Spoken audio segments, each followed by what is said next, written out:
Hi, I'm Ann Garcia. As the college financial lady, I've helped thousands of families save millions of dollars on college. Today, I'm so excited to have a conversation with Louis Newman, who is here with me.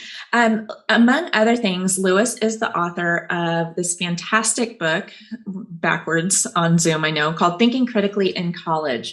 And he's the perfect person to write this book because he had a lengthy career, first as a professor at Carleton College and then as Dean of Academic Advising at Stanford University. So he has seen critical thinking in college from multiple perspectives. Louis, thank you so much for coming. And thank you for having me. It's a pleasure. So tell us a little bit about you and what prompted the book. Well, I can tell you specifically what prompted the book, but maybe I'll take a step back first to just say I had a lovely and wonderful career as a faculty member at Carleton College, a small liberal arts college in Minnesota, about 35 miles south of Minneapolis, St. Paul. And I really spent my whole career there, first as a faculty member and then as an administrator running the advising program and for a time running the Center for Learning and Teaching at Carleton, which I could say more about later if you want. But I loved working with my colleagues. I loved working with Carleton students. It's a great institution. If your listeners are not familiar with it, I encourage them to consider it.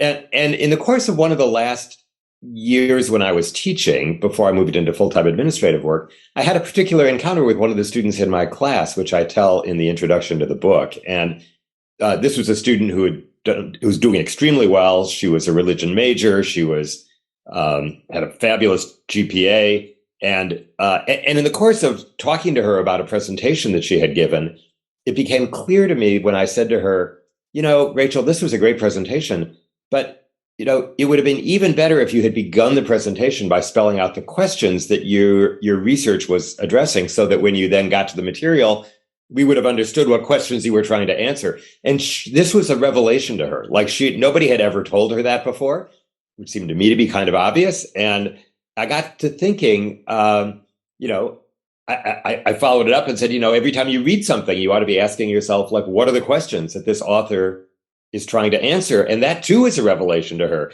And so I really began thinking, well, what are the other things that we don't tell students explicitly, but that in fact, we as professors expect students to know and kind of assume that they pick up by osmosis somehow through our courses.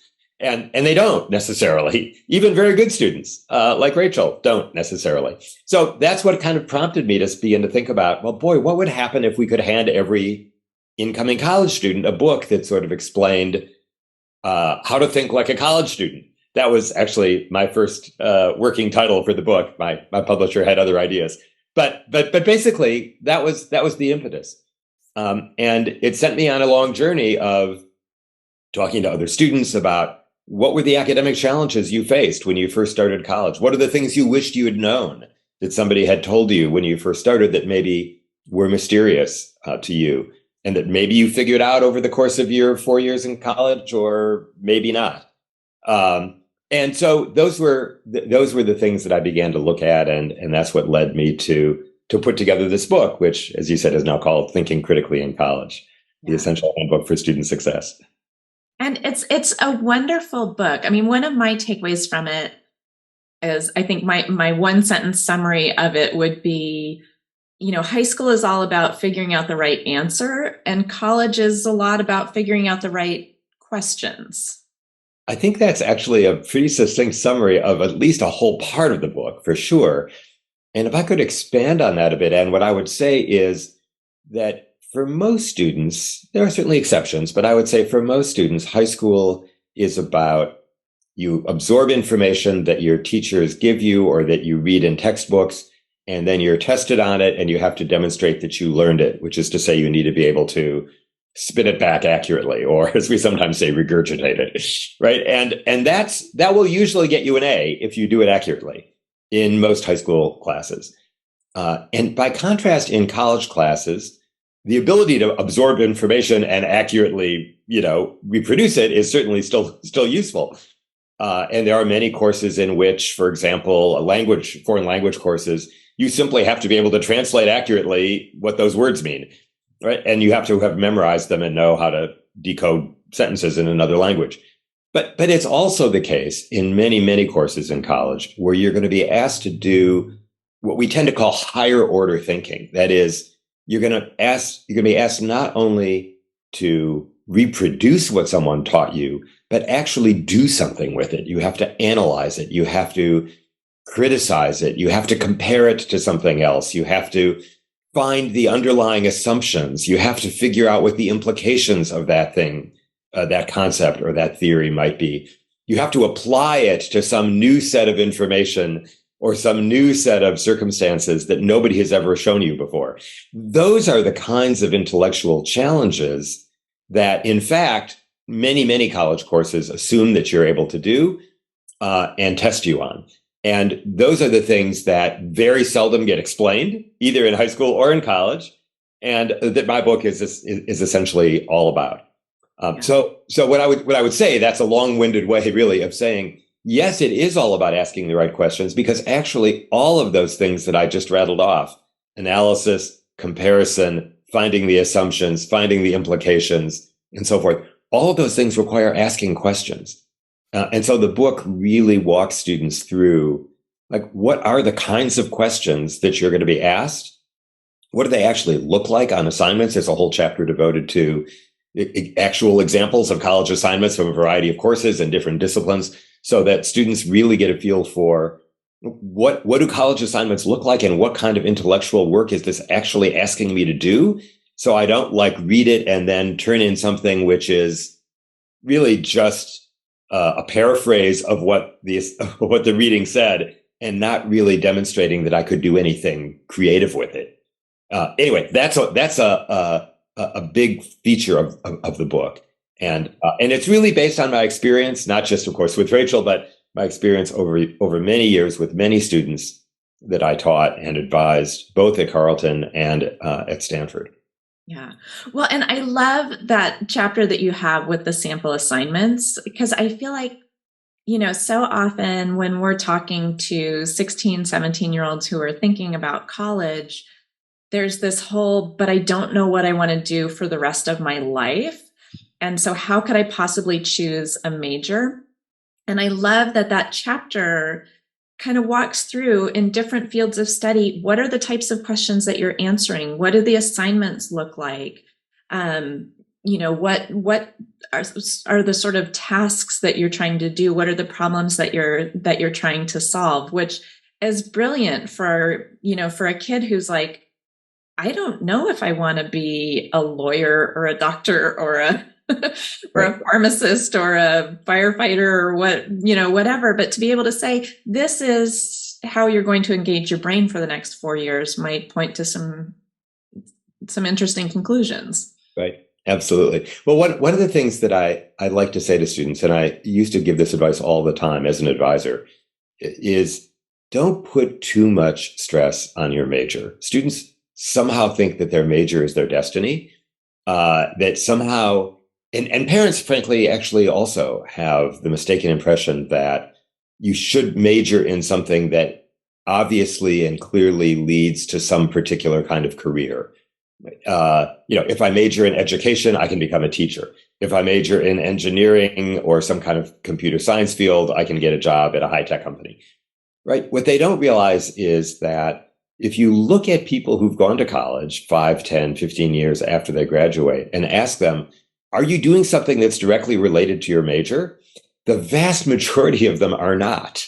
Yeah. They're doing something that they discovered they were interested in, that they learned about after they left school, through some internship or through some other opportunity, sometimes even a volunteer opportunity that opens a door to an interest or a career that they just never even had thought about. And what college really is not fundamentally just career preparation. It certainly can be that, but it is also, and I make this point in the book repeatedly, that college is really an opportunity to learn how to learn. It's to learn how to train your mind to think in critical ways, to look at a piece of information and question it. What evidence is there to support this? If this were true, what would the implications be? What kinds of assumptions is the author making? What kinds of frameworks could I bring to the analysis of this that would help me see it more fully and understand it more deeply. Those are skills that if you learn them in college, and you can learn them in any major, those are skills that you will carry with you for the rest of your life. And again, what I like to say to students is it's not just about preparing for a specific job that you have an eye on right now. Nothing wrong with that, for sure.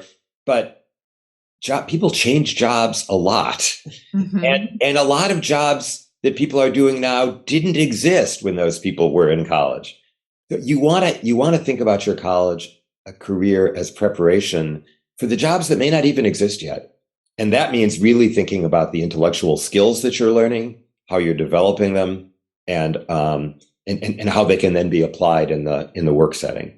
By the way, many CEOs of Fortune 500 companies who've been interviewed about these things and have taken surveys say repeatedly that what they look for in new hires are people who can do just that: problem solve, think critically, communicate clearly, work well in teams. These are skills that you can learn in any major. So again, I would say less important to focus on what do I want to major in when I'm 16 or 17, and more important to think about how am I approaching my college education so that I'm sure I'm going to get the kind of intellectual training out of this that's really going to serve me well forever. Yeah. And I will say, as a history and German major who now works in financial services, There you go. I meet lots of people whose majors have absolutely nothing to do with their careers. And yet I feel like, as you said, the inquiry, the research, the writing, the critical thinking, those are skills I use every day. There you go. You are a case in point, Anne. That's great. I mean, the world has changed quite a bit since I went to college. And I know that, parents who are looking at the price tag of college do feel like it is a little bit more important what their students choose to major in. So there's no question. And thank you for raising that. I don't want to in any way minimize the enormous financial burden that parents and students take on often in the moment, whether they're paying for their education themselves, whether they're taking out loans, whatever the circumstances might be. There's no question that higher education is enormously expensive. And it is also the case that people in all majors who graduate from college have far higher lifetime earnings than people who don't graduate from college. Right. And that's true. It's certainly true that if you start out majoring in engineering or computer science, your first job out of college is likely to be higher paid than the first job that you get if your major was, I don't know, music or German or something. Right. But when you look long term over the course of people's careers, and people have done studies of this, people actually, that curve evens out after 10 or 20 years. So yes, it's true. If it's important to you to be able to support your family immediately after you get out of college, that may well shape the choice you make of what to major in and what kind of job to search for. But for a lot of people, that actually is not as big a consideration as they imagine that it will be. Yeah. Well, I know with my son, when he was choosing a major, his choice was, I'm not a STEM guy. I don't want all the reading and writing of a liberal arts major, so I'm going to do business. And that was fine. Absolutely. My daughter went in thinking, I'm going to be a math major. Took one math class and said, I'm not going to be a math major.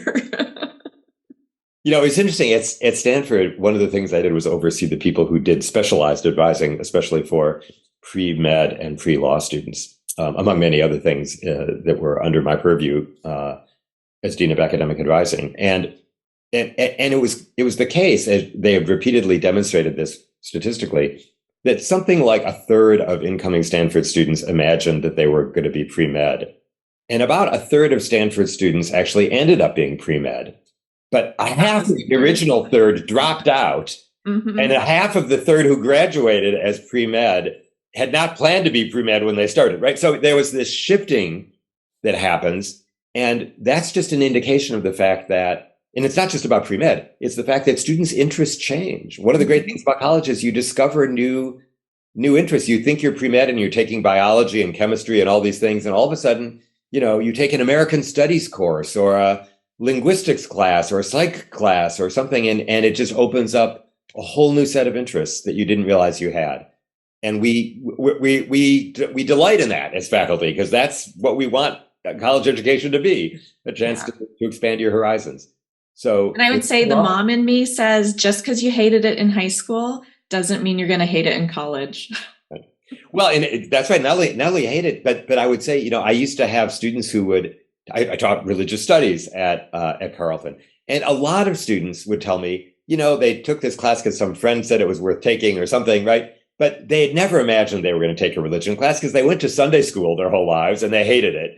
Mm-hmm. And they assumed that they weren't interested in religion until they discovered that college courses on religion are nothing at all like Sunday school. Mm-hmm. And so, in fact, they were actually much more interested in the subject than they expected they would be. So there are even stories I have of students who majored in religion, coming in just absolutely certain that was the last thing in the world they would major in.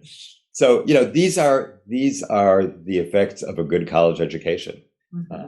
It changes you, and it changes who you think you are and what you're interested in and how you see yourself contributing to the world. So, these are all positive developments. Yeah.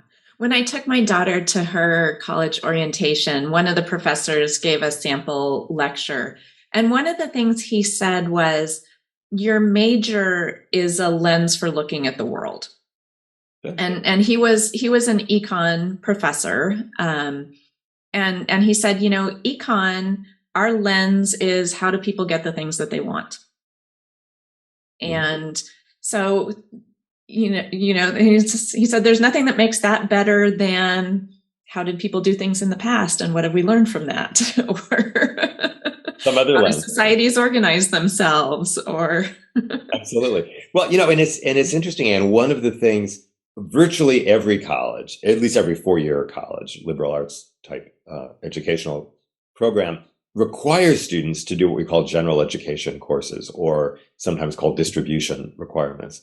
You have to take a little bit of this and a little bit of that, and you have to take some foreign language and some math and some of this and some writing, and that's because we want students to come out with the ability to look at the world through a variety of lenses. Right? Not the way that an economist would, the way that a historian would, right? The way that a philosopher would. They want you in college to be able to sort of see the same phenomenon and the same information and put on different lenses and move between them, because it gives you a much richer appreciation of the world and what you're learning.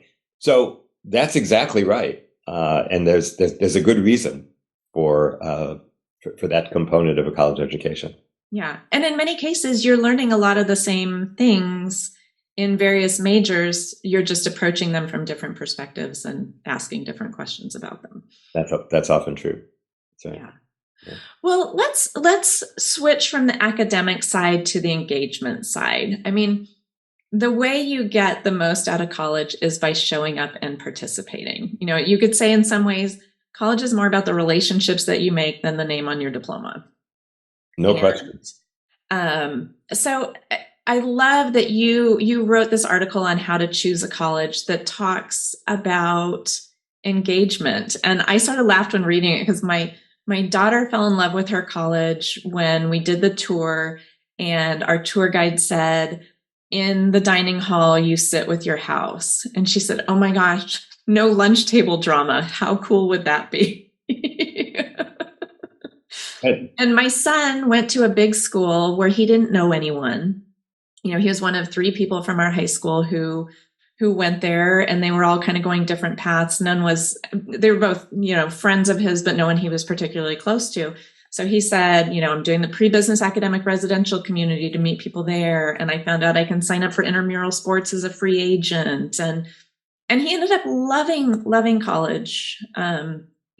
Because, in large part because he built these relationships and created these great friendships. But tell me a little bit about how you might incorporate that relationship building component of college into your college search?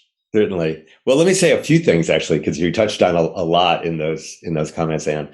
The one thing I would start with is, and I say this often, when you're searching for a college, people often, when they search for colleges, imagine that it's like buying a commodity.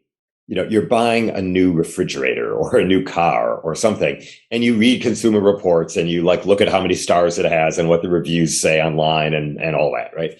And maybe you even go test drive one, or you go to the store and you kind of look at it, and right? And yet it's not really like buying a commodity at all. It's really much more like building a relationship. You're choosing a relationship. You're not choosing an appliance, right? And I encourage people to think about that. And there are a number of implications, right? One of them is that it really is about fit. It's really about, how does this place feel? I think one of the most important things, if you're able to go visit a college campus and in advance of applying, or in advance of accepting your admission, it's really helpful to walk around and just ask yourself, do I feel like I could be here? Can I see myself here? Does the vibe of this place feel like it fits me? I remember when one of my kids was going to college, we went to a particular school, I won't name it, and he noted that people walking around between classes looked like they were walking around with their faces down, looking at the sidewalk and not engaging with the people standing next to them or walking next to them or crossing paths with them. And he said, like, everybody looks like they're in their own little kind of bubble, and that just turned him off, right? So that's the sense in which you want to go to a place where you feel like you fit in, and you can see yourself belonging. So that's a piece of what I would say about that. The second piece I would say is the implications of this way of looking at college are that you should absolutely, completely ignore things like the US News and World Report rankings, right? Because the very premise of those rankings is that there is some rank ordered list of there's universal goods. The second, right? It's a universal good. There's the first best, the second best, the third best, the fourth best for everyone, and everybody gets the same list. Well, that's not the way you choose a partner in life. Somebody handed you a list of like imaginary, the top 20 people that you could choose for a life partner.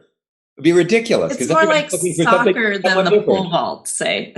Right. There you go. Right. So it's based on a completely fallacious premise. Now, I will say this. It is true that in some places in the world, right, prestige matters, right? And if you get your degree and it says Harvard or Princeton or Stanford or whatever on it, that will, to some degree, open some doors to some places where they care about such things. It does not mean you're better educated. There are a lot of people who come out of those institutions with C averages who didn't learn very much necessarily, right? Who didn't do that well, right? And people who come out of schools, most people never even consider, who got great educations and went on to be enormously successful. So it's really important to remember that a lot of this has to do with what you put into it, not the prestige of the institution. And I say that having to quite prestigious institutions. At my son's graduation, the speaker said something that I loved. He said, going to college doesn't make you a better person. It makes you a person who's better equipped to solve problems. Right. And even that's true, I think, only if you've really consciously made an effort to use your college education as a tool for learning those things, as opposed to just checking off boxes and making sure you fulfill all the right requirements and then, cross the finish line and then go on. Right. So that's, I think, the first part of how I would respond to your observation, Anne. And the second thing I would say is, it is absolutely true that quite apart from the prestige of an institution, what students gain from college is networking. It's the people that you meet in college, whether that's faculty, peers, people that you work with or work for, people you volunteer with. I mean, people you play intramural sports with, people you are in a theater program with. I mean, it's all of that. Those are the people that you develop relationships with. You discover that they know something and they know someone, and that person knows somebody else. And lo and behold, that opens a door for you because you've got an in to somebody who got you a job that you never even knew existed. right? And that's often the way these things work. And students imagine that somehow there's a straight and clear cut path to success. And actually, if you, again, ask most people how they got where they are, they will tell you it was circuitous, it was random in some ways, it was coincidental that they landed where they did, and somebody who they knew somebody who helped them with something that they, that they needed. And that's one of the other ways in which college can be a wonderful stepping stone to career success, and sometimes to lifelong friendships and even lifelong partners. Yeah. So talk about some of the resources that are available to prospective students to research areas of engagement or ways of engagement at their. Absolutely. A lot of students, because they rely on things like how good was the campus tour, or, basically, what does the U.S. News and World Report folks say about where this school ranks, or other measures like that. How many other people from my high school are applying there? How many other people from my high school are applying there, et cetera, right? But I do think that there are actual metrics that are worth knowing about, and most people don't. So here are a few. There's something called the National Survey of Student Engagement, NSSE. People in the academic world call it NESE. It's an enormous survey that's given to students at hundreds of institutions every year. And the organization that administers the survey keeps track in the aggregate of the results. And it asks students questions about everything, about their academic experience, about their social experience, about the level of drinking and drug use that they're exposed to, and so forth. Everything you would want to know about student experience in college, more or less, is covered by the NESE survey. You can't go online for any particular school and find out what that school's NESE survey results were, but the school knows them. And you can certainly ask a prospective school that you're looking at, would you share with me the results of that survey? I want to know how satisfied students are. Second thing, virtually every college, certainly every major institution, does some kind of alumni surveys. And you can ask them for that data as well. How satisfied are alumni when they look back 5 or 10 years later on what kind of experience they had? And that will tell you something much more meaningful than how good is the food in the dining hall, or how pretty is the campus. Because really, after you've graduated, you're not going to care very much how pretty the campus was, but you are going to care a lot about whether you really learned things in college and really were able to engage with faculty, engage with other students effectively, in ways that really bolstered your career prospects. Third thing you can do, there are faculty surveys that many institutions administer. It's done nationally by an organization called the Higher Education Research Institute. Again, you can't find the results online for any specific institution, but you would want to know, if the school will share it with you, how satisfied are faculty here? Because if you're at a school where most of the faculty are very disgruntled and really thinking about leaving, that's likely to affect the quality of experience you have working with them, right? Especially if you're super excited about a particular class being taught by a particular professor. Yeah, right. And I guess one more thing I would say, and this is another factor that a lot of students aren't aware of, it's the academic advising program. Every student at every school is going to have some kind of assigned advisor. It works differently in different places. But whoever that person is, you want to know something about the advising system, right? Is that person a faculty member? Is that a staff member? How long have those advisors been doing this work? How well trained are they? How much support do they get? Are they incentivized if they're really good advisors? What's the ratio of advisors to students? How easy is it to get an appointment? There are a whole range of questions, because it's inevitable that at some point in a student's college career, maybe at many points, they're going to want some support or some advice about courses to take, what to do if they were sick for a week and missed a week of class and they're now trying to figure out what to do to catch up. All of those things, academic advisors can be very helpful in guiding students through those situations. And you want to know, for any school you're looking at, how good is the academic advising here? And that's another kind of question that most people don't think to ask. It turns out it's actually very important. Yeah. And oftentimes it varies a lot from major to major. I mean, I know my son as a business major had tons and tons of career support, in their classes. They worked on their resumes, and they did their LinkedIn profiles, and they learned how to use Handshake. And friends of his who were in other majors didn't necessarily have those things. They're all available on the campus, but sometimes resources are pushed at you. Sometimes it's up to you to go and pull them out. Chances are, wherever you are, the resources are there. You just have to figure out, is it going to be pushed onto you, or do you have to go and That's right. pull it out? That's absolutely true. Yeah. Well, so one of the, I was talking with my son who's home briefly right now the other day, and he raised an interesting point, which I was very excited to ask you about. His comment was, we were talking about he's transitioning from college to career. And, I was telling him about the value of going into the office, even though it's hybrid, and of meeting people. And he's like, well, what if it's not my team? I was like, it's still good to meet people. And he said something that really stuck with me. He said, after COVID, I'm just not in the habit of going to people for help. He said lectures are recorded. If he had questions, he could go back and listen to them rather than going to office hours. And he can go on YouTube and learn things and whatnot.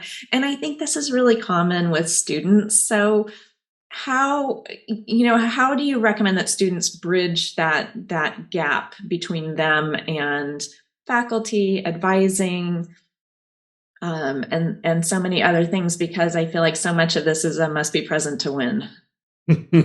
Really, really good observation. A number of things. One of the things I emphasize in the book, among many other pieces of advice, is to ask for help. In my experience over my many, many years now of working with students, it's, again, nearly inevitable that students are going to need support and help of various kinds, whether that's academic help, tutoring help, psychological help, just emotional support when you get your first C on a paper or a test and you freak out because you feel like, I've never seen a grade before, and I've always been an A student, and this is completely shattering my sense of identity as a good student, and maybe it was a mistake and I don't belong here, and all my other friends are doing much better than I am. And this is such a common experience. And you need someone at that point that you can reach out to. Sometimes that can be a faculty member. Sometimes it's an advisor. I will just say, shameless plug, I guess here, I am now also a college success coach. So I have taken my years of experience as a faculty member and advisor, and I now offer my services on a fee for service basis to families who want to hire me to be that kind of person for their student. Academic coach, mentor, support person, sympathetic ear, somebody who doesn't work for the institution, but really works for the student. Close parentheses, but I would say that many students are unaccustomed to asking for help, not only because of COVID. I think that's made it worse. Many students are unaccustomed to asking for help because they've never needed it before, right? They just soared through, and they were able to pretty much manage everything themselves. Some students come from backgrounds and environments in which they had no support. They were maybe the first in their family to go to college, and they didn't have anybody at home who could provide that help or even direct them to finding it.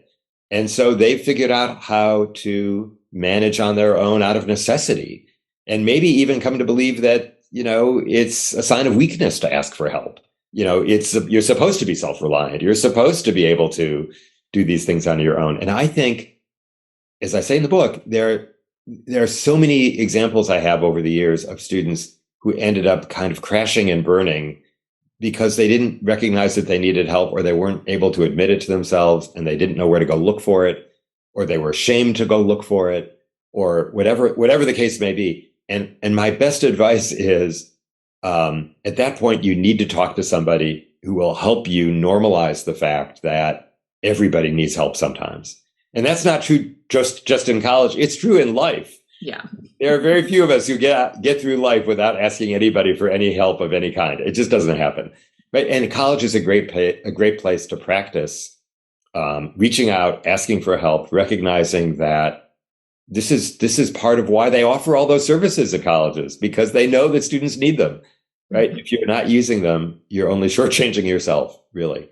So yes, it's hard. Sometimes you have to get past the sense of your own ego or your own embarrassment or whatever it might be. But the bottom line is, it's always a good idea to ask for help. It's almost never a mistake to reach out and look for people who might be able to support you in any of the ways I've talked about. Any strategies for students to, get involved with going to office hours? Because I know sometimes people are like, I don't really have questions. Yeah. But you still Right. need those relationships. Right. Well, and I say that to students regularly. It isn't just about asking for help. You may not need help. You may not need to go talk to the professor to get help with understanding the last week's lecture or whatever it was. But it can still be useful to go to a professor's office hours to get to know them a little bit and to allow them to get to know you. Keep in mind that most faculty, again, there are exceptions, but most faculty go into this work because they love teaching. They love teaching students. They love teaching their subjects. They always are interested in talking about their research and the things that they're working on. Right? If you take a few minutes to look online and find out about a faculty member's research interests that are related to the course you're taking, you might just go in and say, I'm interested in learning more about what your research is. And maybe even working with you on it if you're really interested.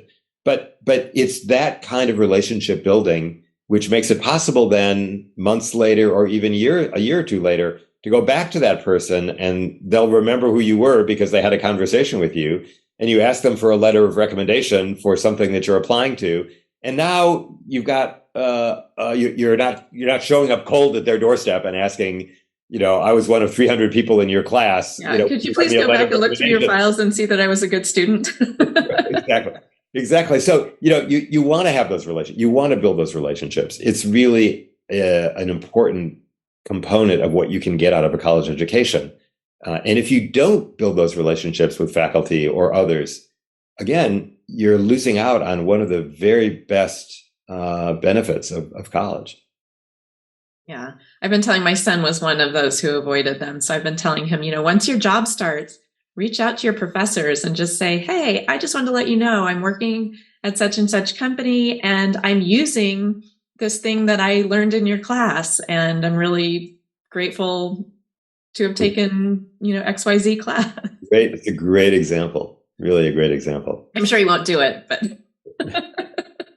it's the kind of thing every faculty member is thrilled when they get messages like that. Or for that matter, when they hear from students, a quarter or a semester or year or two later after they've taken a course and they come back and they just say, I really liked that course. I really learned a lot. I didn't do as well as I wished I had maybe, but now looking back, I realized I really learned more than I thought I had. And so, basically, I think that's, again, one of the benefits of college is that you grow and you come to appreciate what you're learning and it unfolds kind of slowly. It isn't just like what you learn starts on day one of the class and ends on the last day of class. What you learn kind of percolates and mixes with other things that you're learning in other classes and in other activities. And it's mutually reinforcing in a lot of ways. And that's another part of the college experience. Yeah. Well, and I think that's such a great summary of our conversation today. Before we sign off, any last words of wisdom, something we haven't covered that people would be better off knowing? Yeah, sure. This is one that I use a lot, and I use it at the end of the book. I developed it in concert with a close colleague and friend of mine. And it was based on my experience at Stanford with a lot of students. And Stanford, again, of course, is located in the heart of Silicon Valley. And a lot of students are computer science majors and have dreams of their own startup or of working for some high-tech company like Google or Facebook or who knows what. And a lot of students have that kind of attitude that my college career is all about how am I going to get the right courses and the right recommendations so I get the right job at the right tech company, right? That's their image of what college is for. And I would say to students like that, there's nothing wrong with having your eyes set on a great job, for sure. And yet, if you think about your college education that way, it's actually quite limiting. It's a little bit like I am interested in going to Cleveland, so I'm going to buy a plane ticket to Cleveland, and that's where I'm going. And then that's what I'm doing with my education. It's a ticket to my destination. But notice when you get to Cleveland, the plane ticket is used up. It's a one-use item. You're done. You throw it out because it has no purpose. It has no value anymore. If by contrast, you think of your education not as a plane ticket, but as a passport, it's a completely different orientation. Passports are not one-use items, right? They're infinitely renewable. When they expire after 10 years, you can get them renewed. They're personalized, right? They have your picture and your name in them and a record of all the places you've gone. And they take you to any destination, not just to one. And that's why people hold on to their passports, even when they've expired, because they want to be able to go back and look at all the wonderful places they went to on their passport, right? So I encourage students generally to think about your education as a passport, not a plane ticket. It will expand the ways in which you think about the value of this experience and the places it can take you. If I think more students did that, they would get more out of college than they sometimes do. Absolutely. Well, that's a great perspective to take into an education of any kind. So, Louis, this has been wonderful. Where can people find you? Best place to find me is on my website. My website is thinkingcritically, all one word, .us. thinkingcritically.us. You'll find more information about me and about the book and about talks that I give and workshops that I do for students and organizations in the community in a variety of places. If you want to write me, you can write me at info@thinkingcritically.us. And there's information there as well about my college success coaching practice and other ways of taking advantage of my services. So that's the best way to find me. And you can find the book anywhere you buy books, on Amazon or Barnes and Noble or any place else. And again, the book is Thinking Critically in College, the Essential Handbook for Student Success. Louis, thank you. Thank you, Anne. It's been a pleasure.